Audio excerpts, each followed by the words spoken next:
অনেকদিন আগের একটি ছোট্ট গ্রাম ছিল, যার চারপাশে ঘন জঙ্গল। গ্রামবাসীরা বিশ্বাস করত জঙ্গলের এক প্রান্তে থাকে এক ডাইনি, আর অন্য প্রান্তে থাকে পরিদের রাজ্য। ডাইনির নাম ছিল কালো ছায়া, আর পরিদের রানী ছিলেন আলোকময়ী। দুজনেই ছিল অত্যন্ত শক্তিশালী, কিন্তু একে অপরের পরিপূর্ণ বিপরীত। গ্রামের মানুষেরা ডাইনিকে ভয় পেত। শোনা যেত ডাইনি রাতের বেলা জঙ্গলের ভিতরে ঘুরে বেড়ায়, আর যদি কোনো মানুষ তার পথে পড়ে তাকে সে জাদু করে পশু বানিয়ে দেয়। অন্যদিকে পরিদের রানী ছিল মায়াময়। যারা সত্যিকারের ভালো মন নিয়ে তার রাজ্য প্রবেশ করত, তাদের সে অপার সুখ শান্তি দিত। গ্রামের এক কোণে বাস করত তরুণ এক কৃষক। তার নাম ছিল অর্জুন। সে খুব সাহসী আর গ্রামবাসীদের ভয়কে হাস্যকর মনে করত। সে বিশ্বাস করত ডাইনি বা পরী কোনো জাদুর অস্তিত্বই নেই।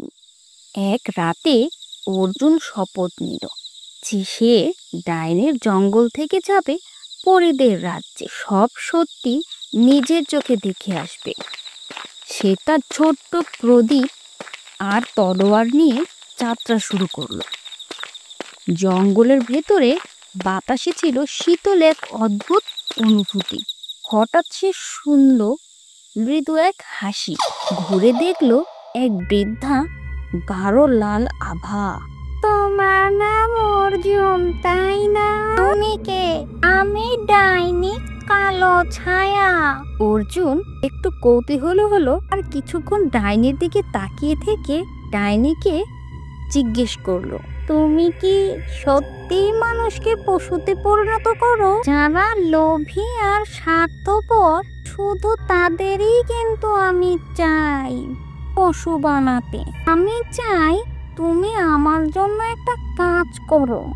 আজ কি কাজ করব বলুন? পরীদের রানী আলোকময়ী আমার রাজ্যে একবার এসেছিল। এ আমার প্রিয় রত্ন চুরি করে নিয়ে গেছে। যদি তুমি তা ফিরিয়ে আনো, আমি তোমাকে এমন জাদু দান করব যা কেউ পাবে না। অর্জুন সম্মত হলো, তবে তার মন বলছিল ডাইনি পুরোপুরি সৎ নয়। অর্জুন জঙ্গলের অন্য প্রান্তে পৌঁছে দেখল এক মনোমুগ্ধকর দৃশ্য। চারিদিকে আলো ছড়িয়ে পড়ছে, বাতাসে ফুলের সুবাস। হঠাৎ তার সামনে দাঁড়ালো এক অপূর্ব সুন্দরী নারী, পরীদের রানী আলোকময়ী।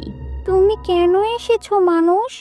আলোক ছায়া বলেছে তুমি তার রত্ন চুরি করেছো, সেটি এখন ফেরত দিতে হবে। আমি সেটাই ফেরত নিতে এসেছি।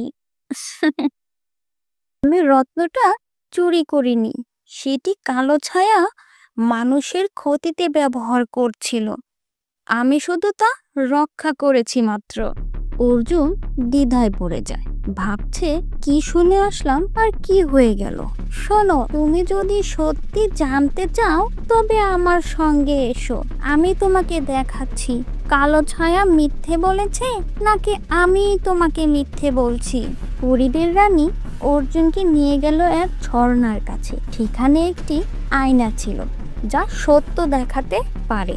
আয়নায় দেখা গেল ডাইনি কালো ছায়া রত্ন ব্যবহার করে গ্রামবাসীদের লোভী ও হিংস্র করে তুলছিল। যারা তার কথা মানত না তাদের সে পশু বানিয়ে দিত। রত্নটি তাকে থামানোর জন্য রানী নিয়েছিল। অর্জুন এখন সব বুঝতে পারল। রানী তাকে বলল, তুমি সাহসী, তাই আমি তোমাকে বেছে নিয়েছি। এখন তুমি ফিরে গিয়ে গ্রামবাসীদের এই সত্যটা জানাও। তাদেরকে সাবধান করো, তারা যেন কালোময়ীর হাত থেকে বেঁচে থাকে। অর্জুন গ্রামে ফিরে গিয়ে ডাইনির মুখোমুখি হলো। সে পরীদের রানীর দেয়া জাদু ব্যবহার করে কালো ছায়ার শক্তি নষ্ট করে দিল। গ্রামবাসীদের ওর হাত থেকে বাঁচালো। ডাইনি চিরতরে জঙ্গলের গভীরে হারিয়ে গেল। পরে রানী অর্জুনকে আশীর্বাদ করলেন যাতে সে গ্রামে শান্তি বজায় রাখতে পারে। অর্জুনের সাহস আর পরীদের সাহায্যে গ্রামবাসীরা নতুন জীবন শুরু করলো।